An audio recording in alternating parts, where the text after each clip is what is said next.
start the recording.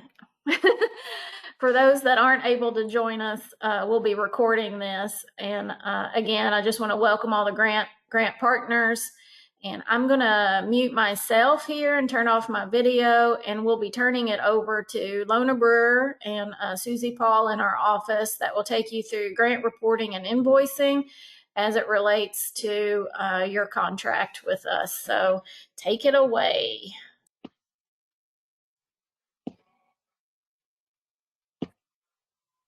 Okay.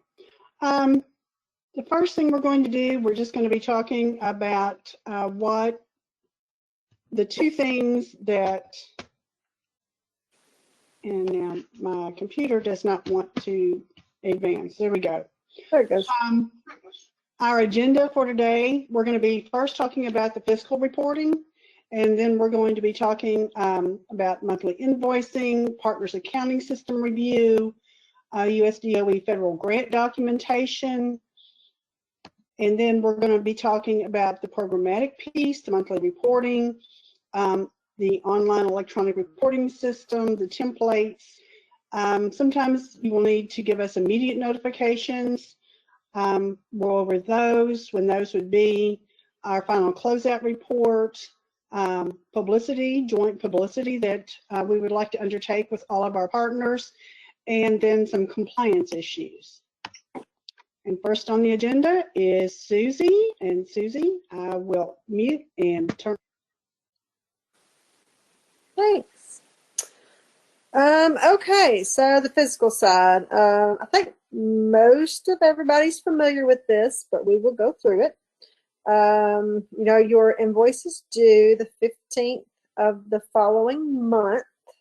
After your expenditures, so September 1 through September 30th would be due October 15th.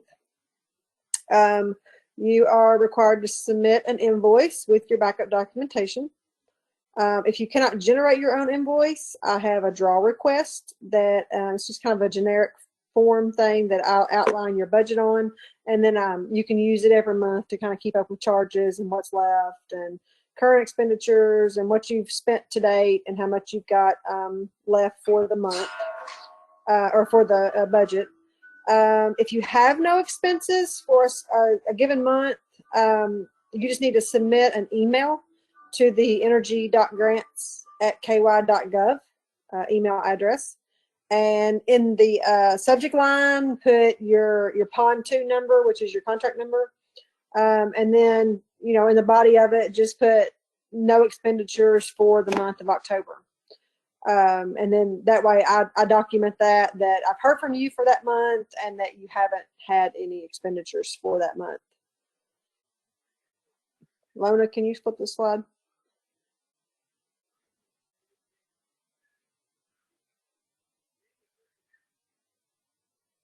I'm trying to get it to go through. It's slow.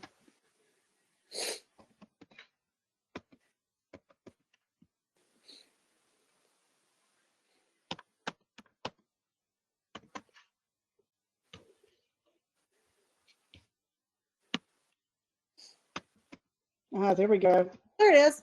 Oh, it finally caught up. Where'd it go? Okay, thank you. There it is. Information on your invoice should include your PON 2 number, which is your contract number. Any charges that you are asking for reimbursement for should have, sorry, wait a minute, I've lost my place. Oh, sorry, I'm still on the invoice. Okay, so your invoice will have the PON 2 number, your contract number, has to be signed by the person who is submitting it. And you have to make sure that your address is on there. And really the address that needs to be on there is your payment address, because I know some of you all have different addresses for mailing and payments. And in our EMAR system, our payment system, we have to select the address that matches what the invoice says, because I have to submit the invoice as well. So if you could put make sure your payment address is on your invoice, that way that's the one I can select, because I have to for the payment, and then they won't kick it out, because if the addresses don't match, they will kick it out.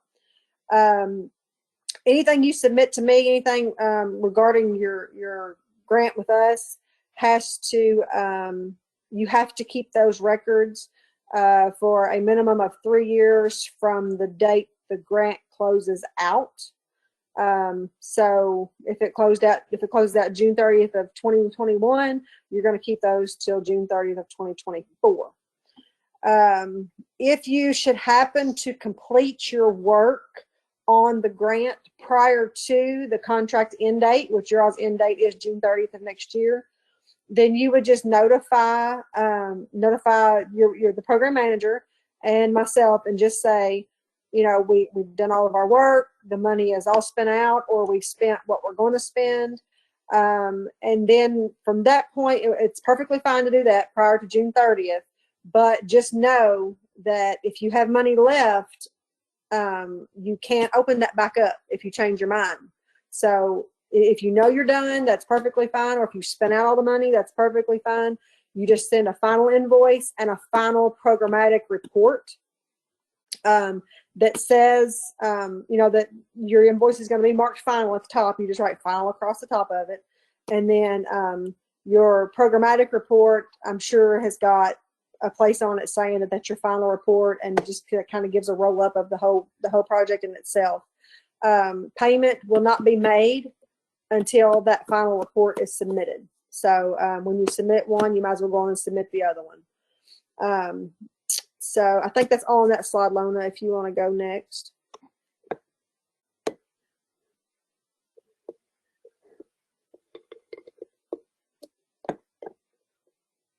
Again, for some reason, it is hanging up. It's just delayed a little bit.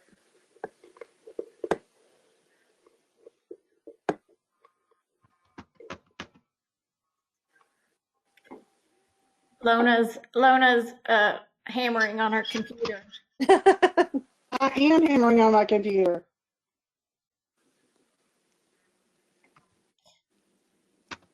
While Lona's waiting on the slide to advance, I'm sure it's a delay. Does anybody have any questions they would like to put in the chat? Have you heard anything that you weren't familiar with or need clarification?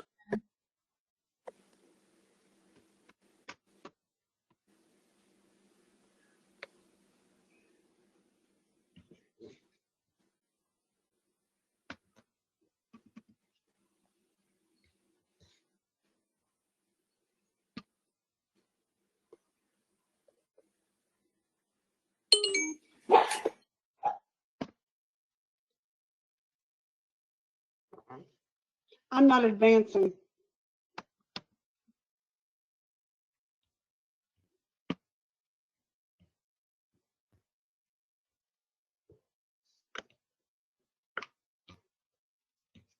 There it goes. Did we skip one?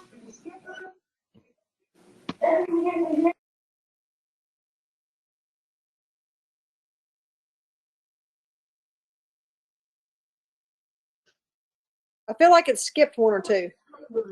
I'm trying to get it to go back up, and Okay. it's very delayed.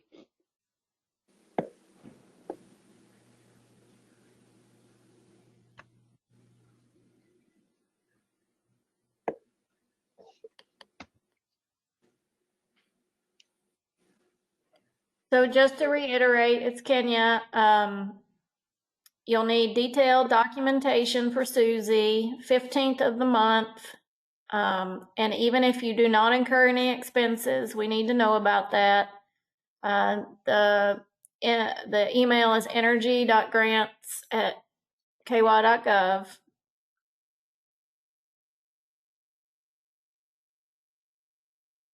There it goes. Or was that the next slide? That was. Okay, so that's the email address that invoices will go to. And this is your budget, the budget that you submit, because each one of you submitted a budget justification that was approved prior to contracts being put together. So this is actually what your budget will look like in your contract. I want to say it's like maybe page 6 or 7, something like that. But it will outline exactly what your budget justification that you submitted. It will match it. This is what your charges will have to, have to go by. Any revisions that you want to make, if you say, hey, I found out I'm going to have some money left over in travel and I would like to move it to other and add it to this category, as long as it fits in your current budget, your current scope of work, your current work plan, you just send us an email requesting it. We will look at all that, make sure it does fall into it, and then we can send you an email back and give you the approval so that we, move the money on both ends to keep. I try to keep us on the same page through the whole contract so that when we get to the end, there's not a huge difference somewhere in categories or in balances. So we just try to keep it together, on the same page. So once we give you the okay to move the money, then we'll go in and move the money as well. And then we'll both be on the same page.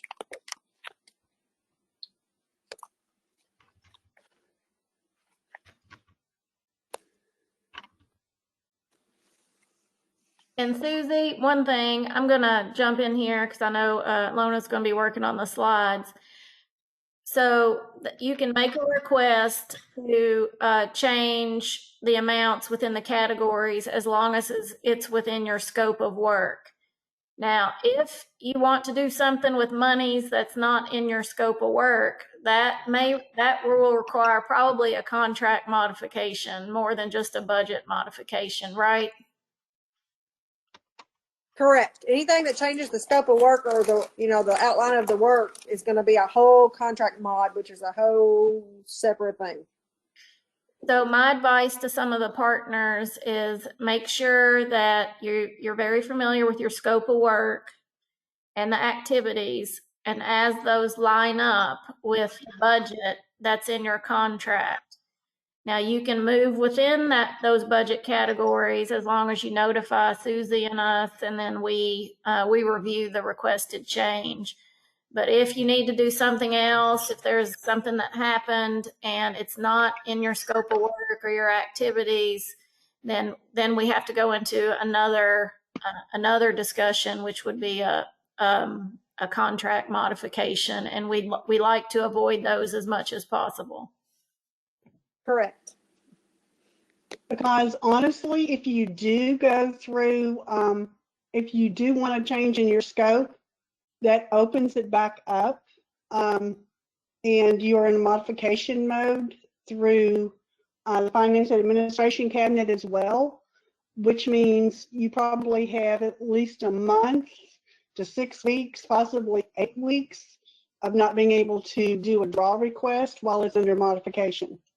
Yeah. So it's best to, if you do need to move money around, if you find that you're spending more money on some aspects, especially now, since everything is so crazy with COVID, it's best to try to move money around through your existing scope rather than try to add something new to your scope. It's not as fast as it used to be. No, nothing is. Are there any other fiscal questions?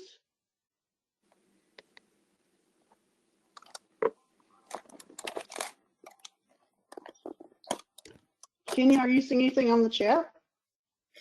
There's nothing on the chat right now. Just realize, just based on, I used to be a program manager too, that I understand if you're new to invoicing us, it can be a new experience. And then once you get the hang of it, you'll kind of understand how it goes. And make sure that, here's another question we get. Make sure that if you have personnel time, that those personnel were identified, or at least those job functions were identified in your budget, because we do scrutinize personnel time, correct, Susie? So if someone's coming on to help you and it wasn't in the original budget, but maybe they're taking the place of somebody else, we still need to know those kinds of things, because Susie goes through those personnel expenses, and then the program manager goes through it, and we match it up to make sure that we know it's consistent with what was proposed. So I know that's been an issue in the past, Susie, with personnel sometimes. Yeah, personnel is looked at really, really well. That's why a lot of the partners, if they've got a lot of personnel, it's almost easier if you create a time code or some kind of code that whoever's charging to the grant can use. So at the end of the month, when you're ready to do your invoice to us, you can just run that code and pull those times that are charged to it. Otherwise, you're going to have to get really detailed in timesheets and stuff like that to prove where they spent their time at. I can't just have a so-and-so work 30 hours this time period. It's got to show that it was worked on our project and this is what they did. So yes, personnel is looked at very, very detailed. I think we had, Lona, I think we have one more question in the chat. Eileen, many of you know Eileen Hardy on our staff. Eileen said, just remind partners to reach out to their program manager and the fiscal manager with any questions before any action is taken.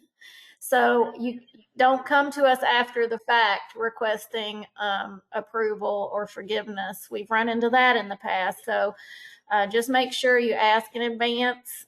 We're pretty flexible as if we can within our kind of box of flexibility, but it's a lot easier to work with you in advance than after the fact. Yes, after the fact, 9 times out of 10 is not going to work out. So I think that's it, Lona. We don't have any more in the chat. Okay. So okay. I will turn my camera off, Lona, so you. I'm going to leave mine off too and just talk. We'll move on to programmatic reporting, and if anybody has any questions throughout this entire presentation, if you think of something that you should have asked on the fiscal side, just mark it in the chat. And if you don't want to actually put your question down, just call Susie or call your program manager, and we can all discuss anything that you might have questions about. So the programmatic reporting, as with the fiscal reporting, you do submit it online through the online reporting tool by the 15th of each month for the previous month. So since most of these projects started on September 1st, as Susie said, your first programmatic report along with your first invoice will be due by October the 15th. The template for your programmatic reporting is actually included in your agreement itself. And it basically has all of your recipient information. It will have your name, the project name that's in your contract, who the principal investigator or project manager is on your side, the date that you're submitting it, and the reporting period that you're submitting it for. And then you also have a narrative summary. This is your area to either put down really great accomplishments, publicity, news, anything great that has happened, your performance outcome data, your metrics. You need to include those on here as well. Your specific activity targets, project timelines, or any metrics that have been included in your agreement. And also an opportunity to put down any problems or issues or variances from your original plan. If you had a timeline that said you were going to complete outreach to teachers within the first 3 months, but you think that's taking a little bit longer, especially now due to COVID, this is your place to say, oh, we had anticipated having this part of the project completed by this date, but it's going to take us a little while longer. If there are problems that you have identified, but you have also identified how you're going to go around those problems, a plan to work on them, this is where you would set it down. This is your opportunity to discuss what is going on with your project. And I know that I'm a program manager, and I like to stay on top of what my projects are doing. I have a call with them every so often just to say, hey, just to check in and say, okay, what's going on? Anything good happening? Anything not good happening? But this is the actual record of what's going on with your project. So it's really an important piece. Your programmatic reporting, it will be your introductory information, your basic project information. As I said, if there are specific tasks that you're working on, you need to put those on there. Any marks, your problems or your issues. You need to compare your accomplishments with your plan and explain any variations. Any project changes. If you have requested through your project manager that you want to do 15 of something rather than 10, and you have worked a revised budget justification through the fiscal part, this is where you outline change as well. Any actual or anticipated problems. If you think something may be a problem in the future and you're trying to head that off, this is the way to put it. This is the place to sit it down. Any changes of key personnel. As Kenya and Susie said, if you have a change in personnel, especially key personnel, this is where you need to note it. Any accomplishments or publicity or news associated with your project. This is your place to sit down. We want to be a willing partner in publicity of your projects. But this is also, as I said, the public record of what is going on with the project. So it needs to be included here as well. Any major activities, results, findings, outcomes, etc. This is your opportunity to shine and really talk about what the project is doing and how you're dealing with the project. Any problems or delays or adverse conditions which come up on the project. If there is a significant schedule slippage, I know everyone last year, last grant cycle, had problems due to COVID. This was a good place to document that so everyone could see 5 years from now, oh, this happened in 2020 and this is fine. Any other incident of high visibility to the media? Have you had any inquiries from various groups that you want to talk about? And then if you've had any freedom of information requests and responses for that. And this is also a good place to sit that down. Your metrics. You will be reporting your metrics online in the reporting tool by the 15th of each month. And those will be the metrics that have been included in your agreements. And they are specific to each project. So just because Need may have had one set of metrics, HDA or Bluegrass Green Source may have had a different set of metrics. So it just depends on your project what metrics that you're actually going to have. This is the website that you will be reporting that to. Energyreports.ky.gov for those of you who are not familiar with it. The login information will be sent. If you don't already have login information, the login information will be sent to the project program manager listed on that contact sheet. Now, I will also say this. We are working on our reporting database. This is what it would look like if you were going into the system today. We had hoped that we would have some new information for you. A meeting had to be postponed until later this week to try to look through some of the new screenshots, through some of the new reporting, some of the new admin pages for our Energy Reports database. This database was completed in 2009, so it is 11 years old. So you can imagine as technology has changed, we need to keep up with the times. So this is what it did look like.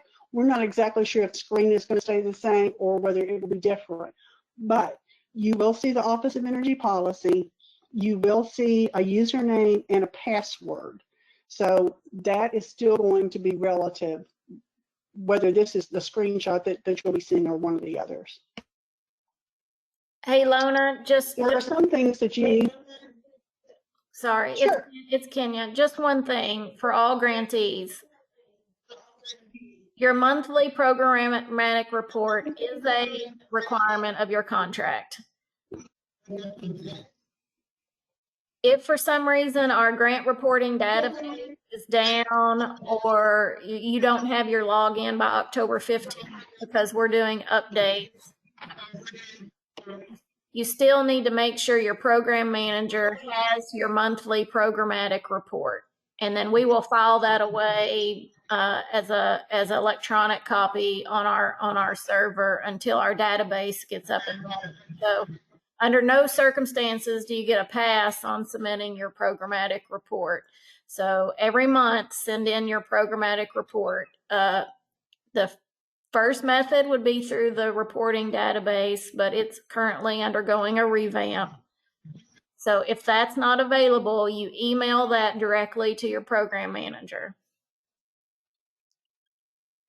I'm sorry. And I have to say, some of you have accustomed to the hiccups in our system, where you're not able to submit your monthly reports, and you were good enough to go ahead and send them to us electronically outside of the database to the program manager. So hopefully when we get our new system up and running, you won't have those kind of issues anymore. That's what we're hoping for. Some things that you would need to report immediately to your program manager, and that is significant favorable project developments. If anything major has happened, you need to let us know. Problems, delays, or adverse conditions which will impair the project. If you know today that you're going to have problems meeting a deadline for some reason, if you know you're going to have problems meeting a task, go ahead and let us know that in advance. Don't wait till after the fact to let us know. Let us know in advance so we can help you plan for any actions that may be necessary. If you're working on something and there's been a fatality or injury, you have to let us know that immediately, because we have to let our federal programs know that as well. In any significant process or hazard control incident that has happened on a site, we need to know that as well, because we have to report that to federal DOE as well. You will have a final closeout report that is due. We will provide the final closeout report template about 2 months prior to the end of the agreement. If you are part of a project, especially those that we were carrying forward from last year, which some of our projects were not able to complete items because of COVID, and we have new agreements, new contracts with you to finish up those requirements. If those are going to be over with within the next couple of months, you need to notify your program manager so your program manager can get that final report template out to you as soon as possible. It will give an overview of the project, any accomplishments, successes, and problems associated with the project, whether or not that project is sustainable, and that too will be reported to the energyreports.ky.gov as a final report. And if we do not get that final report, as Susie said before, we will hold your final invoice and we will not pay that out until we get your final closeout report. And compliance, inspections of records. The program managers in the past would have been visiting your sites and doing inspections of records. It's always an opportunity for our fiscal manager to go out and do spot checks of fiscal documentation. It's not as easy to do that right now, but hopefully before the end of next June, things will open back up and we will be able to get out and visit some of our projects. That's our hope. Our federal agencies, since you are being funded with the state energy program funding, our federal agencies have access to all the records Not only can they come on site to look at our records, but they can come to your establishments and look at your records as well, since you are being paid with federal funding. So you always need to keep that in mind. And you need to make sure that your fiscal records and your programmatic records match and are accessible. Joint outreach activities. We've talked about this a couple of times today already. The recipients are required to work with the program managers on outreach. As stewards of our public funds, we're responsible for reporting program outcomes both to DOE and to the public. We meet a lot of our obligations by sharing program stories. If you do have any publicities for any of your events, if you have articles written on your projects or on your processes, please get with your program manager so we can help you tell a good story, because that's part of what this is. Not only do we want to use our federal funds to promote efficiency and energy education in the state, but we want to be able to tell a good story about that as well. How can the story be told?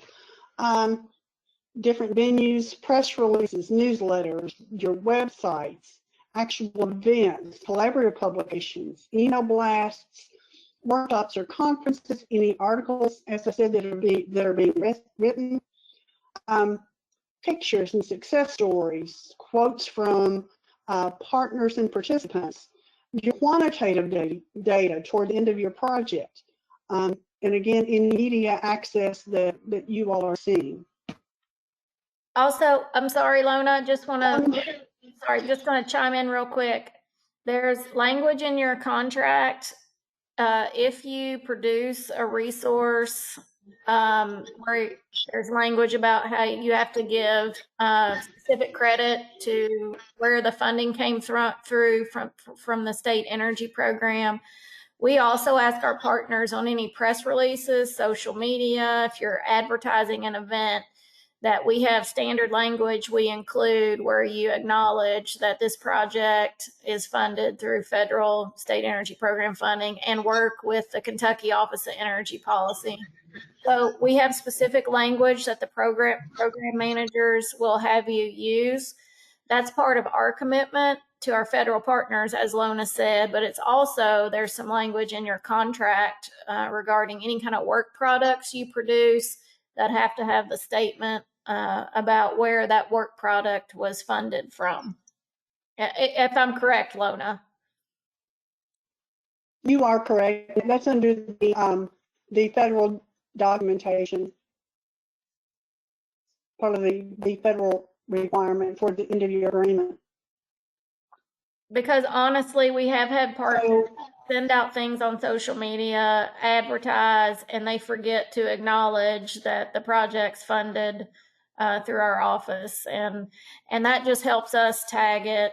And then also, when we send those announcements to our federal partners, they see that as well. So it's a small reminder, but it's important because we have seen partners forget to include that language. And as you said, it is a contractual requirement of having SEP funding as well. So just to follow up on our skills, as Susie said, your fiscal invoices, all your documentation will go to energy.grant@ky.gov. Your programmatic will be online. If online, as Kenya said, is not available, which we are hoping it will be, but if online is not available on October 15th, just make sure that you send an electronic copy of your programmatic report to your program manager. There are some additional resources on our web pages. If you go to eec.ky.gov, energy programs, there are grant management resources.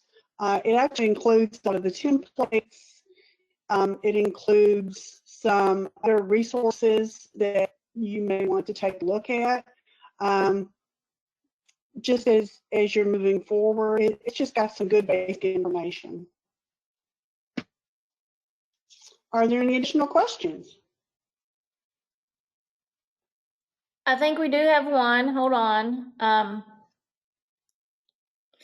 Carrie Ray said, "Is the funded by language included in the contract?" Sorry if you said this. My sound quality isn't great. That's okay, Carrie. Yes, it is contained in your contract language, but you can also contact your program manager if for some reason you can't find it. We'll find it in your contract, but it is there in your contract language in those flow down requirements.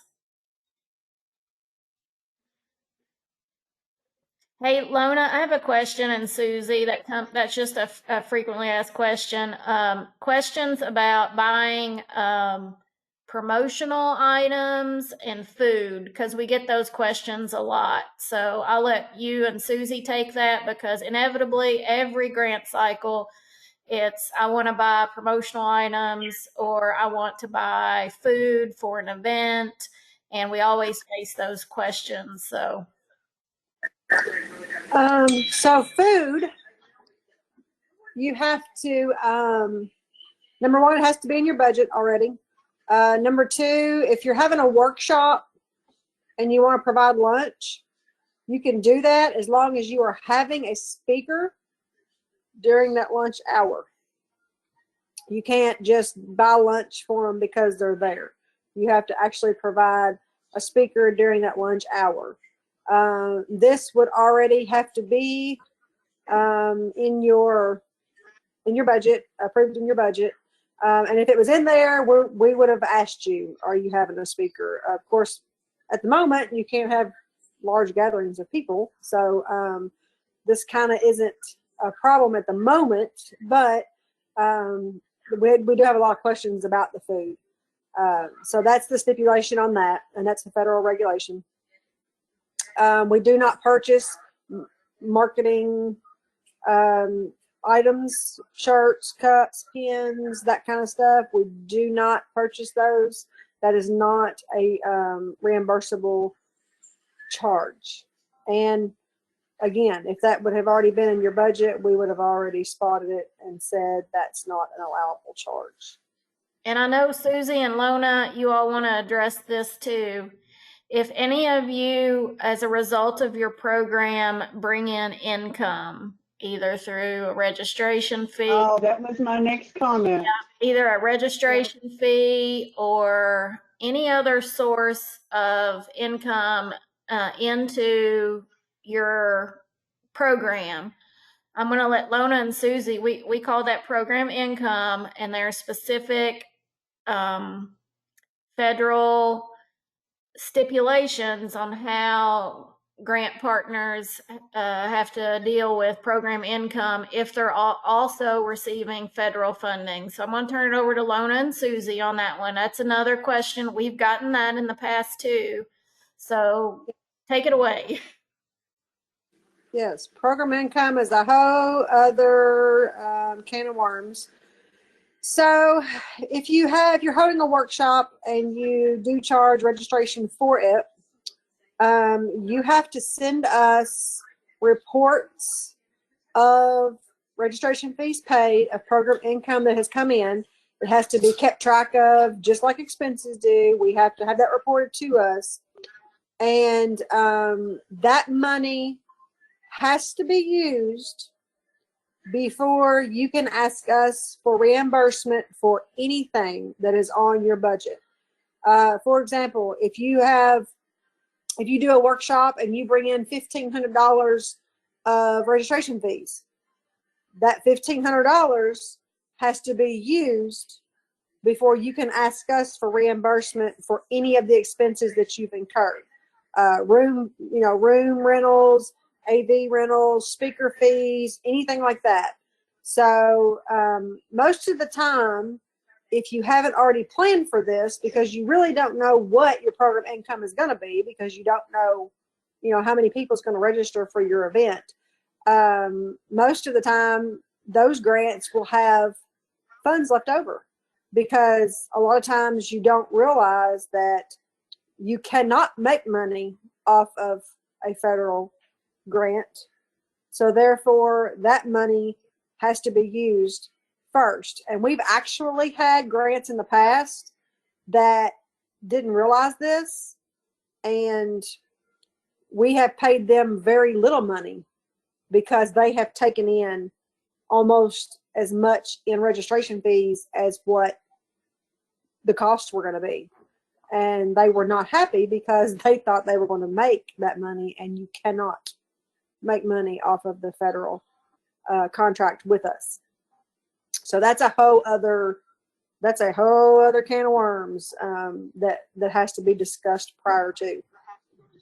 Right. So our Right. best So if advice, anybody, go ahead, Lona. go ahead, Kenya. Go ahead. Yeah, I was just going to say our best advice is if you plan on a registration fee, which we should already know about this, so we should already know about this. If you are going to have a registration fee, that fee needs to be structured in a way that it doesn't overlap with the funds, that we're providing you for that event, right? So that registration fee should cover any gaps or additional expenses. Basically you can't, I guess you all see where I'm going here. The two funding sources have to match up for the total expenses, or you get into the situation like Susie said, where if you collect so much program income, then that negates the use of the federal funds. And we've had that happen in the past.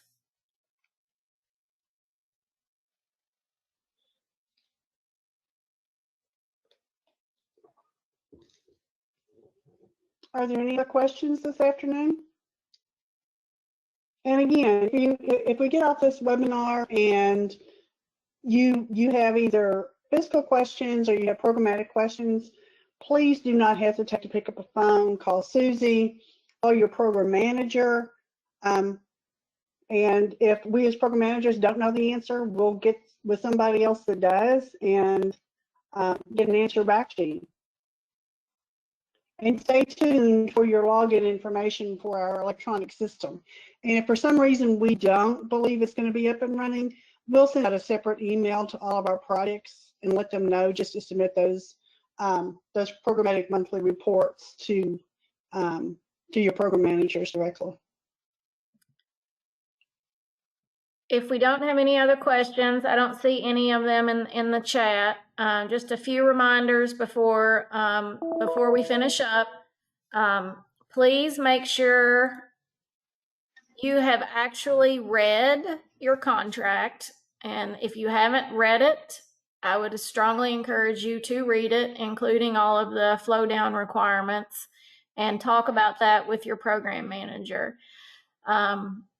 If you right now already foresee some issues with your program due to your project, due to COVID, or the way things are unfurling with the schools or with the communities you're working, let's go ahead and start having those conversations, because our federal partners are also asking us those same questions of, do we anticipate all of the projects to be completed this fiscal year? One thing I do want to remind everyone, and Lona will chime in, we have a 3-year grant cycle with our federal funding. We are in year 3. What that means is each of you need to be able to spend out the entirety of your grant. Because we're in a 3-year cycle, any unspent funds, it's not a good situation for us at the state energy office to be sitting with unspent grant funds. It creates a lot of problems and complications. We're getting questions from our federal DOE. And right now, I'm expecting all of our grant partners to be able to spend out on their funding by the end of the fiscal year. So know that there's really not an opportunity at the end of this year for you to roll money over. We will begin a new 3-year grant cycle next fiscal year. And we can roll funds in those 3 years, but we always have to start new contracts. So please keep that in mind.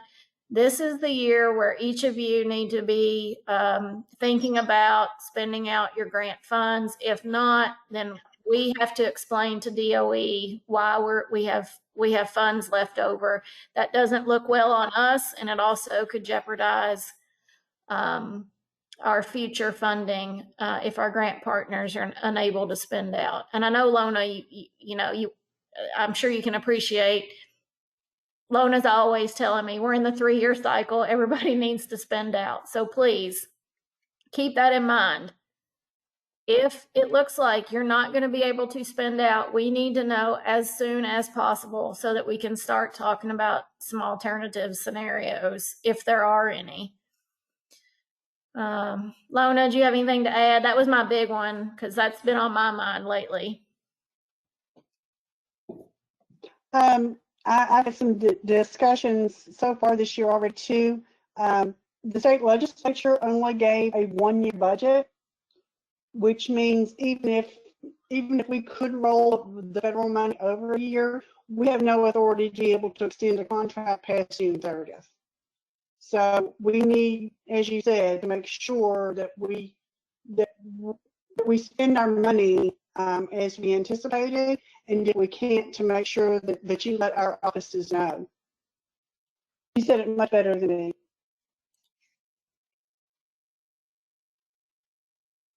I think, Eileen has a good reminder. Eileen's a longtime program manager. She used to scuba dive. Plan your dive and then dive your plan. So make sure you know your plan for your project. That's in your scope and your timeline, your milestones, and then work your contract, work your project and your project plan. And again, communication with us is essential. So you can't communicate enough with your project manager or with Susie on the fiscal side. So that's sort of my last words. We're always here to answer questions. Again, we can't do our work without you. We're very excited to have each of you as a grant partner, and you're doing some really important work. That's going to benefit a lot of Kentuckians that are struggling right now throughout the state. So we thank each and every one of you for that and for the work that you're doing. And we're really glad that we're partnering with you. If we don't have any other questions, I'm going to stop recording. The recording will be available. We'll send out a link to the recording. Maybe we'll put it on our grant management site as well. Either way, each of you will be able to have access to the recording. And if you need to go back to it, and then for anybody that did not participate today, we'll have the recording. I'd like to thank Lona Brewer and Susie Paul. They put this presentation together. And they're our experts when it comes to our contracts and our fiscal management. So thank them. And if you have any questions, reach out to us. We're here and ready to help you, because if you meet your objectives, then we meet our objectives and everybody's happy. So that's it for today. I've got to run. Thank you all for attending today. Thank you, Susie and Lona. Did a great job. And thanks for the program managers for being on board today too. I see Ashley and Eileen. Thank you all. Bye. Thank you.